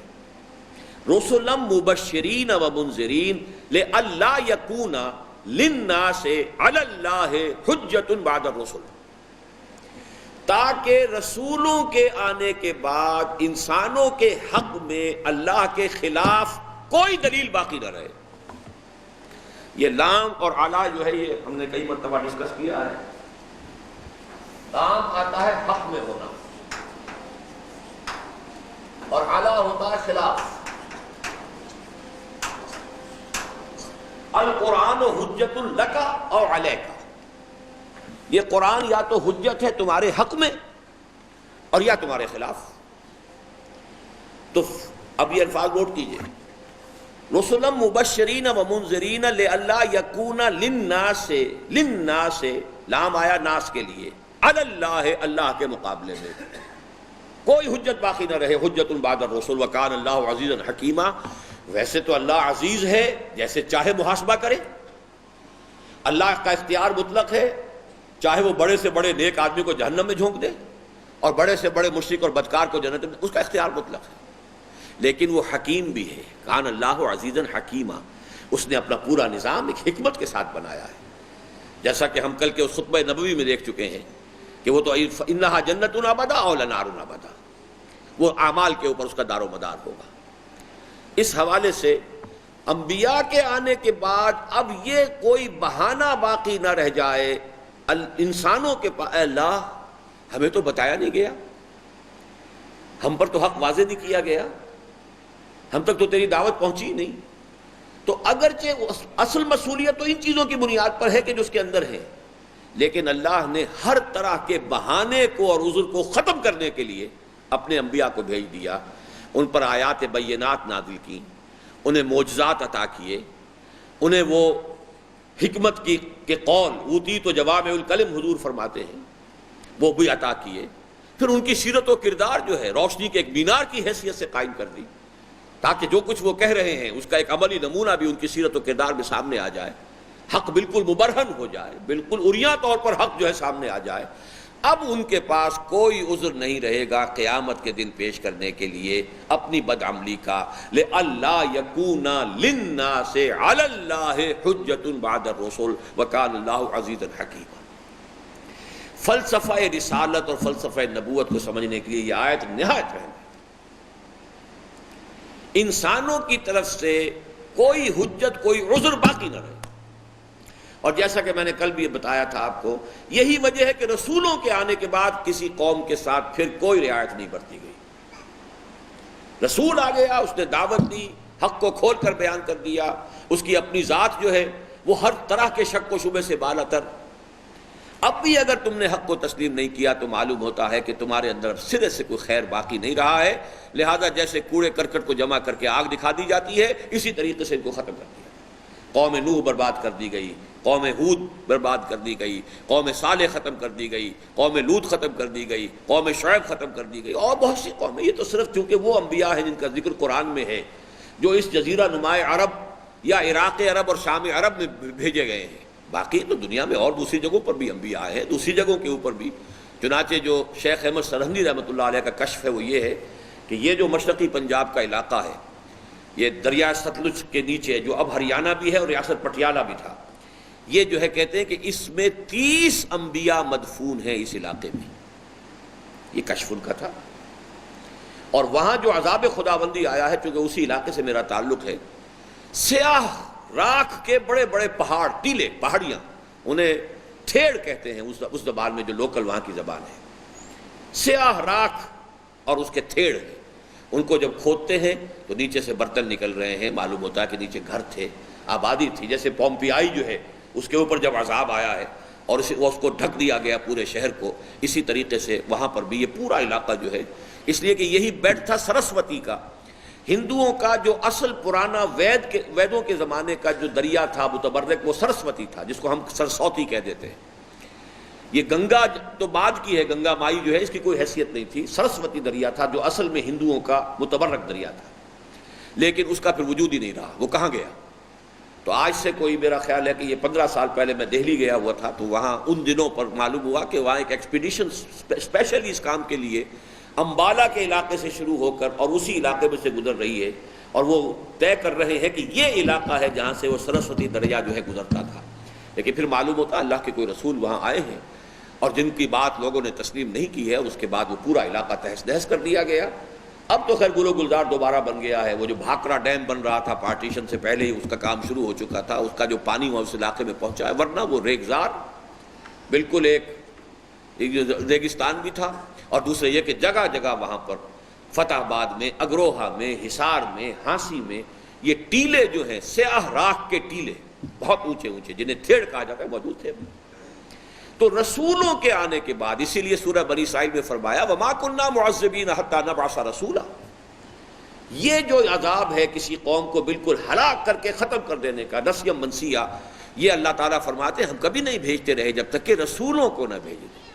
رسول آ جائیں، وارن کر دیں، خبردار کر دیں، مطلع کر دیں، حق کا حق ہونا واضح کر دیں، باطل کا باطل ہونا کھول کر بیان کر دیں.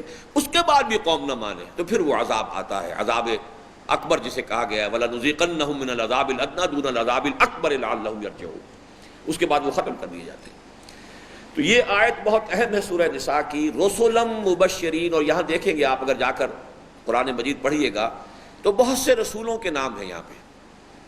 قرآن مجید میں چند مقامات ایسے ہیں 4-5 کہ جہاں 2-3 آیتوں میں انبیاء کرام کے ناموں کے بڑے حسین گلدستے ہیں.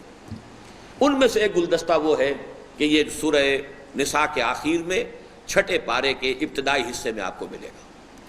اور ان تمام رسولوں کا ذکر کرنے کے بعد رسولم مبشرین و منذرین، ان کو بھیجا ہم نے اپنا پیغامبر بنا کر بشارت دینے والے اہل حق کو، جنہوں نے خود حق کو قبول کر لیا، جنہوں نے بجائے نفس امارہ کے روح کی قیادت تسلیم کی اور اس رخ پر چل پڑے، ان کے لیے مبشر ہے.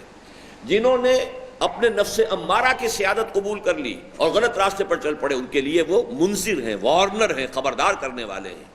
رسلا مبشرین و منذرین لئلا یکون للناس علی اللہ حجۃ بعد الرسل، تاکہ رسولوں کے آنے کے بعد لوگوں کے حق میں اللہ کے محاسبے کے خلاف، اللہ کے خلاف سے مراد کیا ہے؟ اللہ کے محاسبے کے خلاف کوئی عذر، کوئی حجت، کوئی دلیل باقی نہ رہے. وکان اللہ عزیزا حکیما. یہی مضمون آ رہا ہے سورہ مائدہ کی آیت نمبر 19 میں. یا اہل الکتاب، اے کتاب والو، قد جاءکم رسولنا، دیکھو ہمارے رسول تمہارے پاس آ گئے ہیں، محمد صلی اللہ علیہ وسلم. یبین لکم علی فترۃ من الرسل، جو رسالت کے سلسلے کے عارضی انقطاع کے بعد اب واضح کر رہے ہیں تم پر. یہ نوٹ کر لیجئے، فترت کہتے ہیں انقطاع کو، اور یہ فترت رسالت ہوئی ہے 600 برس تک حضور صلی اللہ علیہ وسلم اور حضرت مسیح کے درمیان. پوری دنیا میں کوئی نبی مبعوث نہیں ہے. for 600 years. اس کو فترت اولا کہتے ہیں.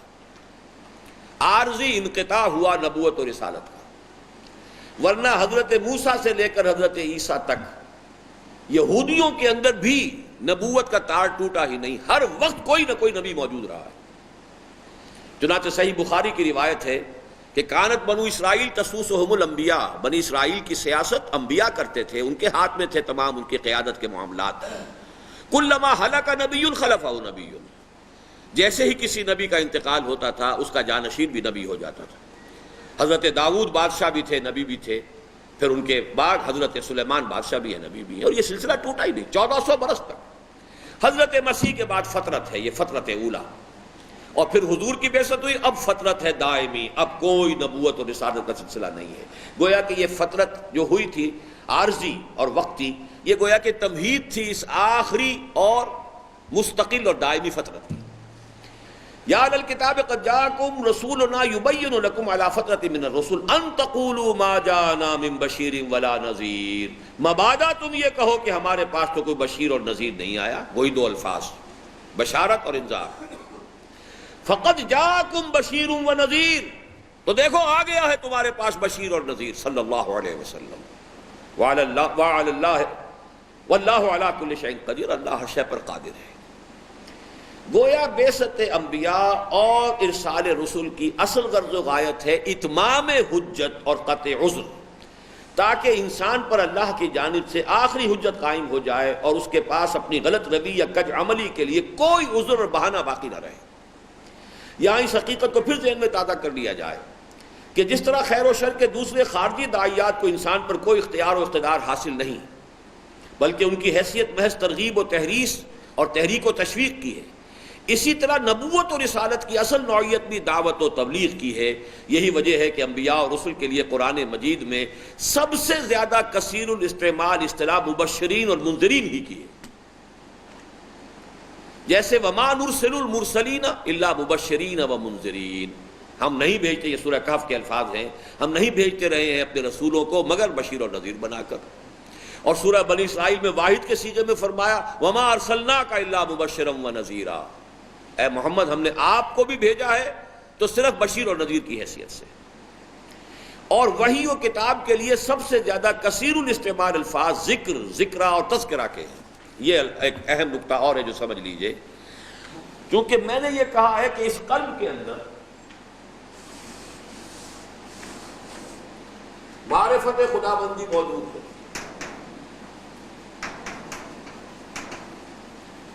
تو اب نبی کی دعوت و تبلیغ جو ہے صرف تذکیر کے لیے، یاد دہانی، ذکر، ذکرہ، تذکرہ، یہ الفاظ کثرت کے ساتھ آتے ہیں۔ یعنی ایک ہے کسی شے کا علم دینا جو پہلے آپ کو معلوم نہیں ہے،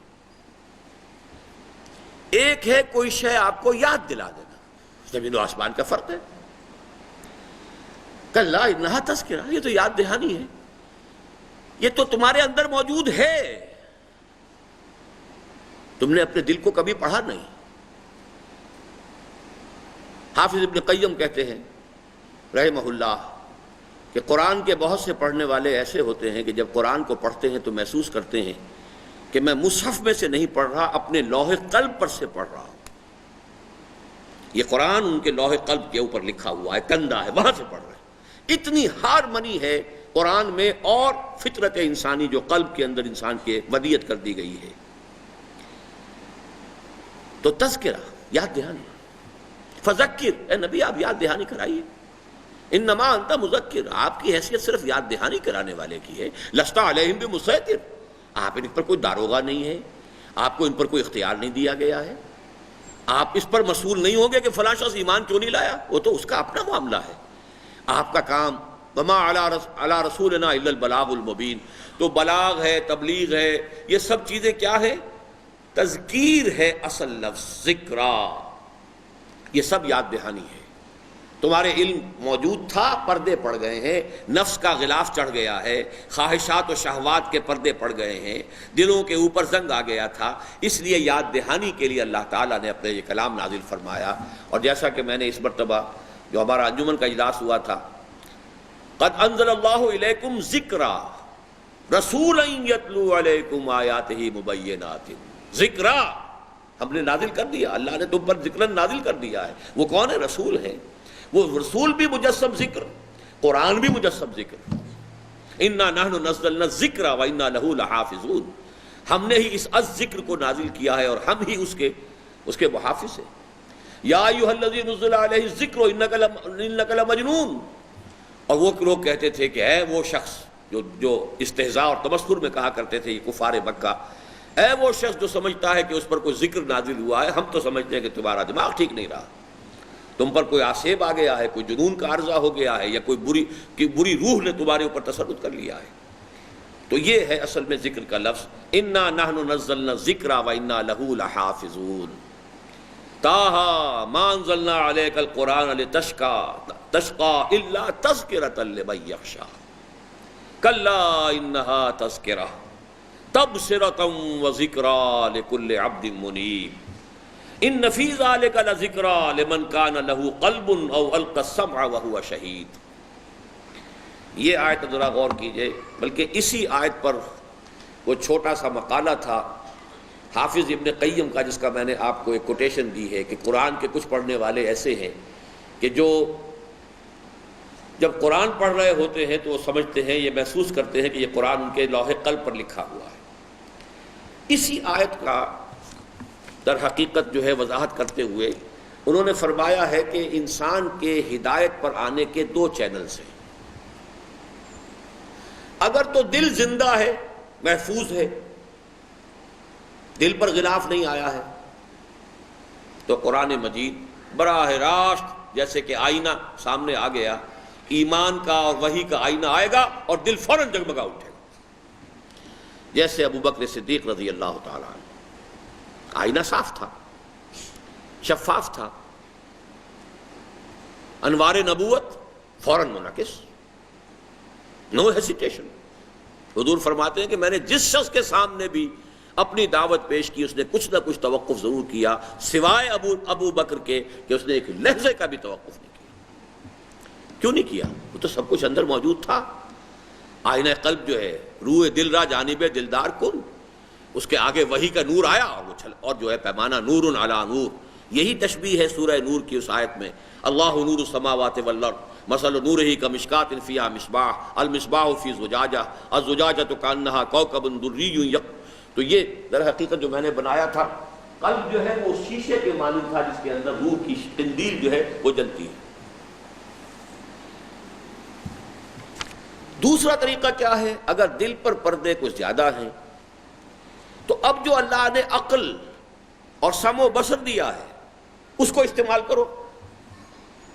اس کے لیے قرآن کہتا ہے غور کرو، تدبر کرو۔ افلا یتدبرون افلا یتفکرون افلا یعقلون۔ یہ تعقل تدبر یہ کون کرے گا؟ وہ سمع۔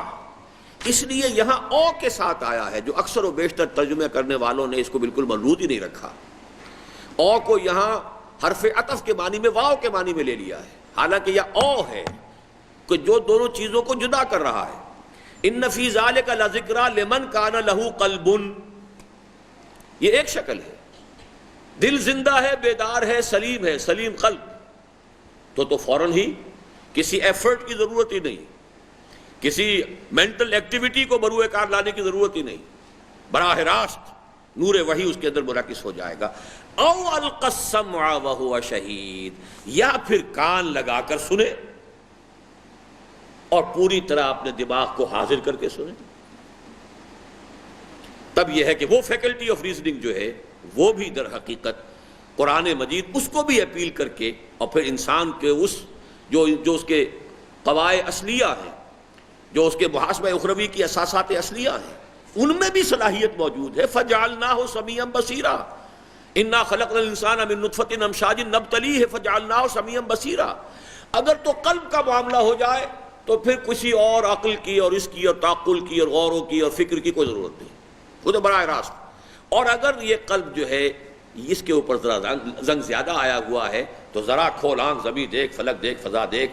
افلا ينظرون الى الابل كيف خلقت والى السماء كيف رفعت والى الجبال كيف نصبت والى الارض كيف سطحت. ذرا اپنی سماعت کو، اپنی بصارت کو. او القى السمع وهو شہید، دل لگا کر، کان لگا کر بات سنیں حاضر دماغی کے ساتھ، تو پھر یہ کہ پھر بھی حق منکشف ہو جائے گا. چھٹی آیت فذکر انما انت مذکر لست علیہم بمسیطر. اور ان سب کا مجموعی حاصل یہ ہے کہ انسان پر ایک خارجی گواہی اور شہادت قائم ہو جاتی ہے. چنانچہ کار رسالت کی تعبیر کے لیے سب سے زیادہ جامع اصطلاح شہادت کی ہے، اور فریضہ رسالت کا اصل حاصل شہادت علی الناس ہی ہے، اس دنیا میں بھی اور آخرت میں بھی. انا ارسلنا الیکم رسولا شاہدا علیکم کما ارسلنا الی فرعون رسولا.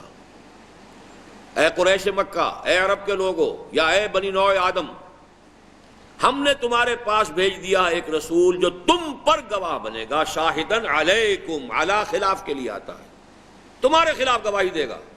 کیوں؟ اس نے حق تمہیں پہنچا دیا ہے. اب وہ گواہی دے گا قیامت کے دن کھڑے ہو کر کہ اللہ میں نے تیری بات ان کو کما حقہ پہنچا دی تھی. Now they are responsible.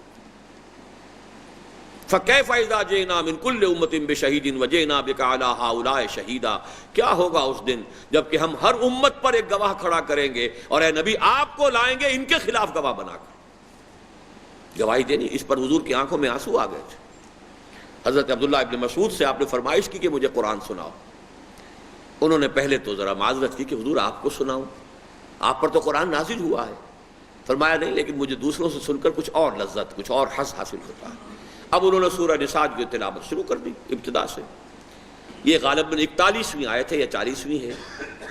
ظاہر بات ہے کہ وہ تو اپنی گردن جھکائے ہوئے تلاوت کر رہے تھے، قرات کر رہے تھے، حضور سن رہے تھے. محفل سماع یہی ہے ہماری، جو اصل محفل سماع ہے وہ یہی ہونی چاہیے، قوالی والی نہیں. قرآن کو سنو، فاستمعوا لہ اذا قرئ القرآن فاستمعوا لہ. جب قرآن پڑھا جائے، قرات کی جائے تو ذرا توجہ سے سنا کرو. جب اس آیت پر پہنچے ہیں فَكَيْفَ إِذَا جِئْنَا مِنْ كُلِّ أُمَّةٍ بِشَهِيدٍ وَجِئْنَا بِكَ عَلَىٰ هَٰؤُلَاءِ شَهِيدًا. کیا ہوگا اس دن جس دن کہ ہر امت پر ہم اس کے خلاف ایک گواہ کھڑا کریں گے اور آپ کو لائیں گے ان کے خلاف گواہی دینے کے لیے. تو حضور نے فرمایا حسبک حسبک. عبداللہ ابن مسعود بس کرو بس کرو. اب انہوں نے آنکھیں اٹھا کر دیکھا تو حضور کی آنکھوں سے آنسو جاری تھے، اس لیے کہ انہیں گواہی دینی پڑے گی، اپنی قوم کے خلاف گواہی دینی ہوگی، اپنے اعزاء و اقارب کے خلاف گواہی دینی ہوگی. اللہ میں نے پہنچا دیا تھا. Now they are responsible. They can't plead ignorance. یہ نہیں کہہ سکتے ہمیں معلوم ہی نہیں تھا، یہ نہیں کہہ سکتے. یہ پلی اب لینے کا کوئی امکان نہیں رہا. تو یہ ہے وہ شہادت علی الناس. انا ارسلنا الیکم رسولا شاہدا علیکم کما ارسلنا الی فرعون رسولا. یہ تو سورہ مزمل کی آیت نمبر 15 ہے. سورہ حج کی آخری آیت کے الفاظ ہیں لِيَكُونَ الرَّسُولُ شَهِيدًا عَلَيْكُمْ وَتَكُونُوا شُهَدَاءَ عَلَى النَّاسِ. تاکہ رسول ہو جائے گواہ تم پر. ترجمہ میں ہمیشہ پر ہی آتا ہے، لیکن حقیقت میں اعلیٰ کا مفہوم میں نے آپ کو بتا دیا خلاف. دنیا میں دعوت، تبلیغ، تذکیر، تبشیر، انذار، اس کے ذریعے سے حجت قائم کر دی. قیامت میں کھڑے ہو کر اب گواہی دیں گے پروزیکیوشن وٹنس کی حیثیت سے کہ اللہ میں نے پہنچا دیا تھا. Now they are responsible. لہذا یہ گواہی ان کے خلاف ہو گئی، ورنہ وہ کہہ سکتے تھے اللہ ہم تک تو بات پہنچی نہیں، اگنورنس کی پلی لے سکتے تھے. اور یہی بات پھر فَكَيْفَ إِذَا جِئْنَا مِنْ كُلِّ أُمَّةٍ بِشَهِيدٍ وَجِئْنَا بِكَ عَلَىٰ هَٰؤُلَاءِ شَهِيدًا. حاصل کلام یہ ہے اس پہلے ہمارے چیپٹر کا کہ بعثت انبیاء کی غرض اصلی اور ارسال رسل کا مقصد عمومی ہے انسانوں پر اتمام حجت اور قطع عذر بذریعہ تبلیغ و دعوت، تلقین و نصیحت، وعظ و تذکیر اور انذار و تبشیر، جن کا مجموعی حاصل ہے شہادت علی الناس. یہ جملہ جو ہے میں چاہوں گا کہ ہر ایک کو ازبر ہو جائے. شہادت علی الناس کا مفہوم بھی اس میں آ گیا، بنیادی جو فنکشن ہے نبوت و رسالت کا وہ بھی آ گیا. اور یہ واقعتاً یہ کہ ایک بہت جامع الفاظ میں بعثت انبیاء کی غرض اصلی، اصل کہتے ہیں جڑ کو، بنیادی غرض اور ارسال رسول کا مقصد عمومی، رسولوں کو بھیجنے کا جو عام مقصد ہے وہ کیا ہے؟ انسانوں پر اتمام حجت اور قطع عذر، کہ اللہ کے ہاں جا کر وہ اگنورنس کی پلی نہ لے سکیں۔ وہ کس طریقے سے ہوگا اتمام حجت اور قطع عذر؟ بذریعہ تبلیغ و دعوت، تلقین و نصیحت، وعظ و تذکیر اور انذار و تبشیر۔ ان سب کا مجموعی نام کیا ہے؟ شہادت علی الناس، لوگوں پر حجت قائم کر دینا، لوگوں پر گواہ بن جانا۔ چنانچہ یہی ہے نبی اکرم صلی اللہ علیہ وسلم کی بعثت کا مقصد اولین بفہوائے آیت قرآنی۔ اب دیکھیے وہی 5 الفاظ یہاں جمع ہو گئے ہیں، اور میں نے آج بھی شروع میں صرف یہی ایک تلاوت کی تھی آیت، اور کل میں نے 2 کی تھی، کہ یہ پہلی بھی، اور پھر اب جو ہمیں اگلے ہفتے مطالعہ کرنا ہے وہ حضور کے مقصد بعثت کی اتمامی اور تکمیلی شان والی آیت، هو الذی ارسل رسولہ بالہدی ودین الحق لیظہرہ علی الدین کلہ۔ لیکن جو بیسک فنکشن ہے وہ کیا ہے؟ سورہ احزاب کی آیات 45-46، یا ایھا النبی انا ارسلناک شاہدا ومبشرا ونذیرا وداعیا الی اللہ باذنہ وسراجا منیرا۔ اے نبی، ہم نے بھیجا ہے آپ کو گواہ اور بشارت دینے والا اور خبردار کرنے والا اور بلانے والا اللہ کی طرف اس کے حکم سے، اور روشن چراغ ہدایت۔ گویا معلم و مبلغ، مربی و مزکی، مبشر و منذر اور داعی و شاہد کی جملہ حیثیتیں مشترک ہیں آن حضور صلی اللہ علیہ وسلم اور جملہ انبیاء اور رسول علیہ السلام میں، اگرچہ ان اعتبارات سے بھی ہر گلے را رنگ و بوئے دیگر است کے مصداق ہر نبی اور ہر رسول کا اپنا ایک منفرد رنگ بھی ہے۔ یہ تمام الفاظ تو ہیں مشترک سب میں، کہ آپ معلم ہیں، مبلغ ہیں، مربی ہیں، مزکی ہیں، مبشر ہیں، داعی ہیں، منذر ہیں، یہ سب، اور شاہد ہیں تمام انبیاء۔ لیکن یہ کہ ہر ایک کی اپنی ایک انفرادی شان ہے۔ کسی میں انذار کا رنگ بہت غالب ہے، بہت بگڑے ہوئے معاشرے میں جو لوگ آئے ہیں ان کے اندر ظاہر بات ہے کہ انذار کا رنگ بہت غالب تھا، کیونکہ معاشرہ جو ہے وہ بہت مریض ہو چکا ہے۔ کسی کے ہاں آپ کو بشارت کا پہلو زیادہ مل جائے گا، اسی طریقے سے مختلف پہلو آپ کو زیادہ کم و بیش جو ہے ان کی نوعیت اور ان کا نسبت و تناسب کے اندر فرق ہو سکتا ہے۔ جیسا کہ میں نے عرض کیا، ہر گلیرا رنگ و بوئے دیگر است، ہر ایک کے لیے اپنا اپنا رنگ ہے۔ یہ تمام چیزیں جو ہے کس تناسب کے ساتھ ان کی شخصیت کے اندر جمع ہوئی ہیں، اور اس گلدستے میں بھی ایک امتیازی شان اور بلند و بالا مقام ہے سید الاولین والآخرین صلی اللہ علیہ وسلم کا، تاہم بحیثیت خاتم النبیین و آخر المرسلین، جن پر نبوت اور رسالت کا اختتام ہی نہیں اتمام و اکمال بھی ہوا ہے، آپ کے مقصد بعثت کی امتیازی شان کچھ اور ہی ہے، جس کا بیان آگے آئے گا۔ یہ ہے اصل میں وہ دوسرا مرحلہ جو انشاءاللہ اب اگلے ہفتے ہم پڑھیں گے۔ یعنی یوں نوٹ کر لیجئے کہ جو یہاں میں نے چیزیں گنوائی ہیں ان میں بھی حضور کی ایک امتیازی شان ہے، اس لیے کہ یہ ساری کیفیتیں بھی آپ پر آ کر مکمل ہوئی ہیں، لیکن بنیادی طور پر یعنی اب اس میں فرق ہو جائے گا کوالیٹیٹو نہیں کوانٹیٹیو۔ کوالیٹیٹو، ہر نبی مبشر بھی تھا، ہر نبی منذر بھی تھا، ہر نبی داعی بھی تھا، ہر نبی معلم بھی تھا، ہر نبی مربی بھی تھا، مزکی بھی تھا، یہ تمام حیثیتیں مشترک ہیں۔ لیکن یہ کہ ایک تو یہ کہ مختلف انبیاء کی شخصیتوں کے اندر ان چیزوں کا امتزاج مختلف نسبت و تناسب سے ہے، اور دوسرے یہ کہ یہ تمام چیزیں بھی محمد عربی صلی اللہ علیہ وسلم کی ذات مبارکہ میں اپنے کلائمیکس کو پہنچی ہوئی ہے۔ تو گویا کہ کوانٹیٹیولی یہ معاملہ بھی امتیازی ہو جائے گا، لیکن ایک خاتم النبیین ہونے کے ناطے سے جن پر کہ نبوت کا صرف اتمام نہیں ہوا، صرف اختتام نہیں ہوا، اتمام و تکمیل بھی ہوئی۔ آپ کی جو بعثت کا مقصد ہے وہ اس آیت مبارکہ میں سامنے آتا ہے جو قرآن مجید میں 3 مرتبہ آئی ہے۔ هو الذی ارسل رسولہ بالہدی ودین الحق لیظہرہ علی الدین کلہ۔